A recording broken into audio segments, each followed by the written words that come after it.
And so always remember, church, that we walk confident of our future hope, not based on what our circumstances or senses dictate, but what God has promised in His Word and what the Spirit confirms as our guarantee.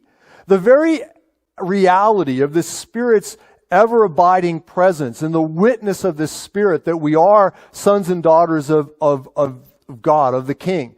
And the very witness of the Spirit, His presence, is constantly bearing witness to us of the future eternal prize that we have in knowing that we're going to be with God forever. And so that gives us hope. It should always maintain us. This is why throughout the ages of the church, through difficult times, whether it's persecution or hardship or droughts and famines or plagues or whatever was going on, or wars around God's people, it didn't matter. They could trust and live confidently. They could continue to sing their praises.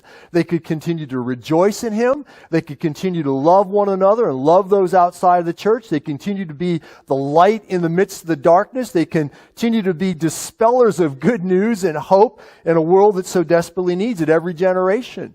And so we literally live in a moment right now, church, where we have the greatest opportunity in the midst of the hardship that we've all experienced this year in our nation and the nations around the world with this pandemic and all the suffering, to be such a witness of the glory and the beauty and the majesty of Christ, that in the midst of suffering, in the midst of death, in the midst of the pain, that we can still radiate a confident, overwhelming hope that we have in God, knowing that we're secure in Him, and neither death nor life nor powers or principalities, as Paul would write in Romans 8, nothing can separate us from the love of God that is Christ Jesus. That's good news, and that is the reason this time of the year, every year, that we can exuberantly declare that Christ is King, and Christ is the answer, and Christ is the hope for every man, woman, and child.